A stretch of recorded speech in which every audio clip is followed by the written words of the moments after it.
నమస్కారం శ్రీనివాస్ యాదవ్ గారు. నమస్తే. అమరావతి నిర్మాణాన్ని ఒక దశ అయినా పూర్తి చేయగలుగుతుందా మీ ప్రభుత్వం? అమరావతికి వచ్చేసరికండి ప్రభుత్వం మారిన తర్వాత మరుక్షణమే ఆ యొక్క అభివృద్ధి పనులు మొదలెట్టడం జరిగింది. ఆ పనులు జరుగుతున్న చాలా వేగవంతంగా ప్రతిపాదనలు జరుగుతున్నాయి, పనులు కూడా జరుగుతున్నాయి. అది ఖచ్చితంగా చాలా వేగంగా ముందుకెళ్తుంది. దాంట్లో ఎటువంటి కూడా ఇబ్బంది లేదు.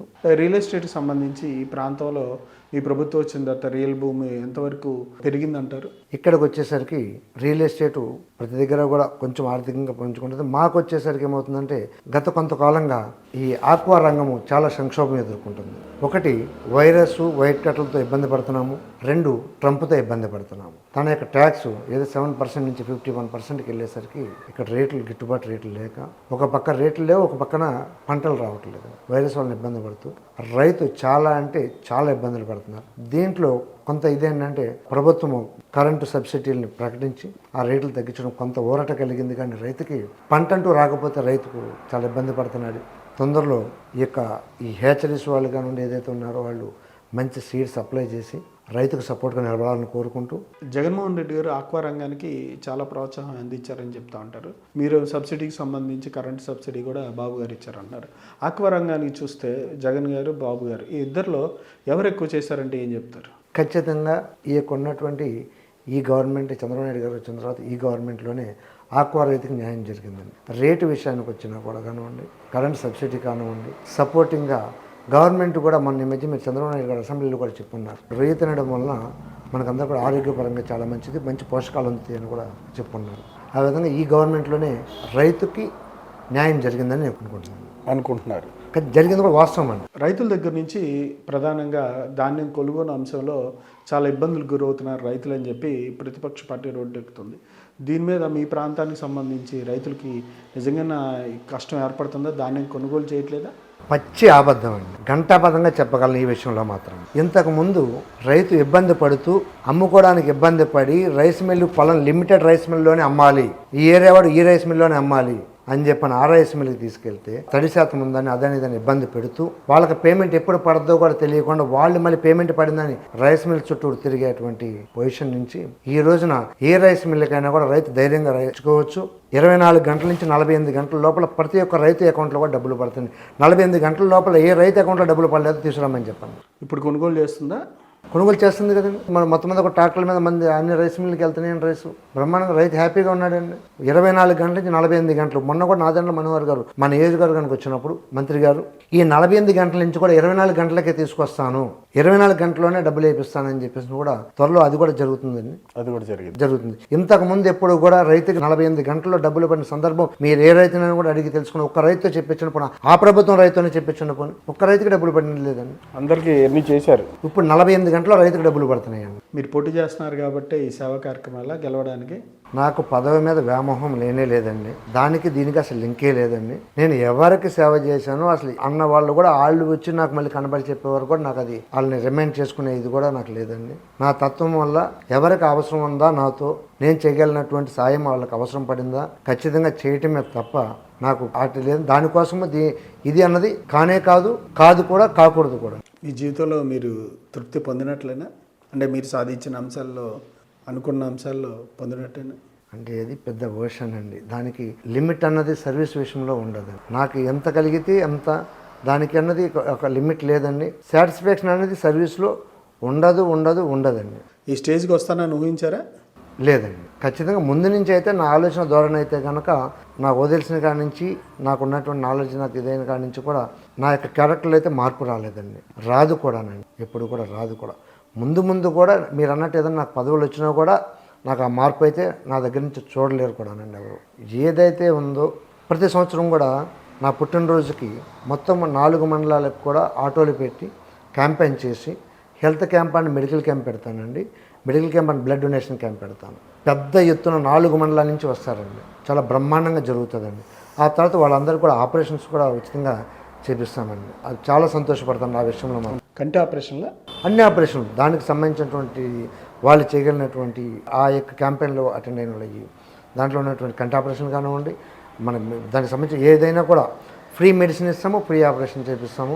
అది మాత్రం నేను బాగా సాటిస్ఫై అయిన దాంట్లో అదొక సందర్భం అండి. Health camp and blood donation camp 100% satisfy అవుతానండి. సాటిస్ఫై అవుతాను. అంతమంది వచ్చి చక్కగా వాళ్ళ యొక్క ట్రీట్మెంట్ చేయించుకుని వాళ్ళు సంతోషపడుతూ నన్ను దీవిస్తారండి. అక్కడ ఎంత సంతోషం అనిపిస్తుంది అంటే మాటలకు అందదండి. ఆ నైటు నిద్రపోకుండా ఆనందంలో తేలియాడినట్టు ఉంటుంది నాకు. వాళ్ళు పెద్దవాళ్ళు వచ్చి కావటేసుకుని, అయ్యా మంచి పని చేస్తున్నావు, చక్కగా మాకు మంచి ట్రీట్మెంట్ ఇప్పిస్తున్నావు అయ్యా అని చెప్తుంటారు. చాలా అది మాటలకు అందం సంతోషం అండి.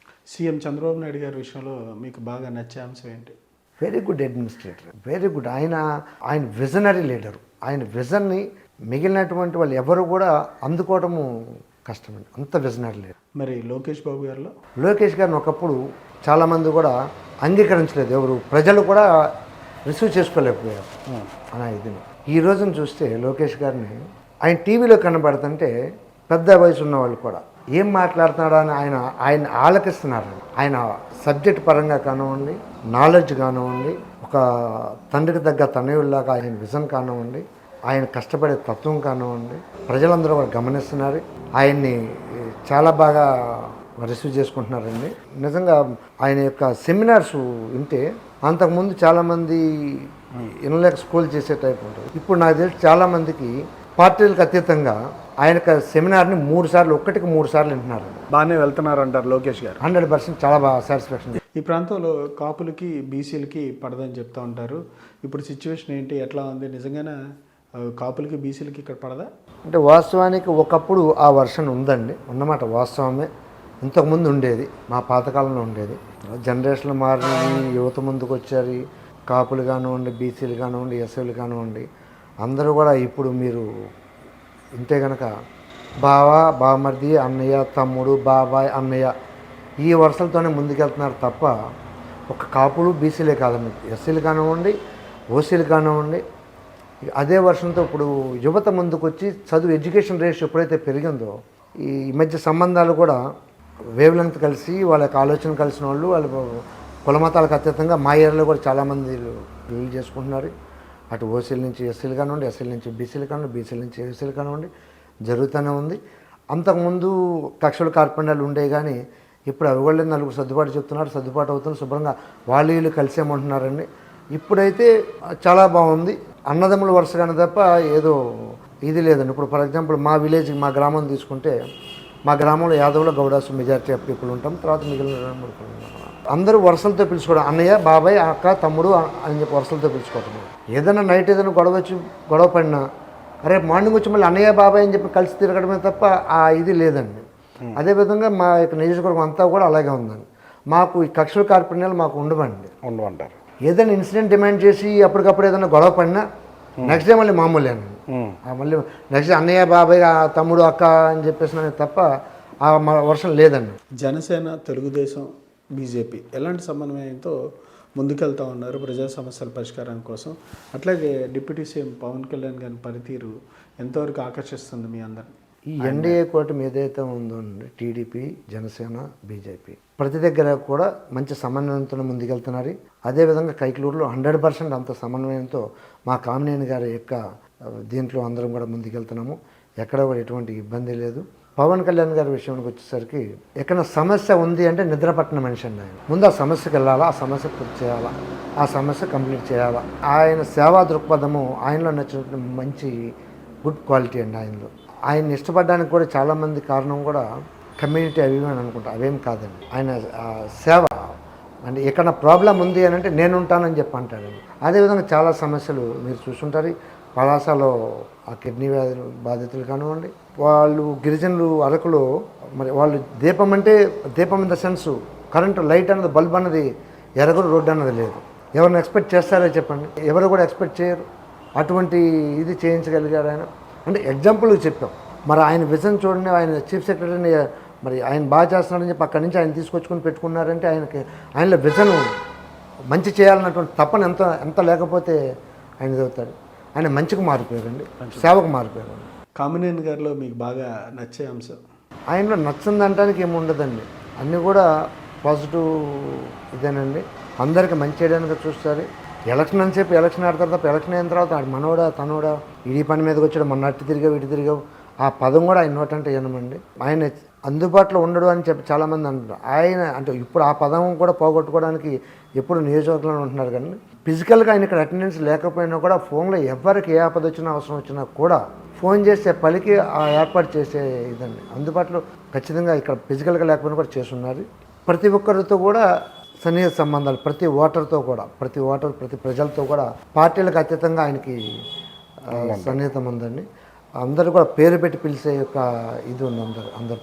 మీకుగా మీలో నచ్చనది కొంచెం కోపం అండి. ఎప్పుడన్నా చెడుని కానివ్వండి, తప్పును కానివ్వండి సహించలేము ఎక్కువ ఇమ్మీడియట్గా.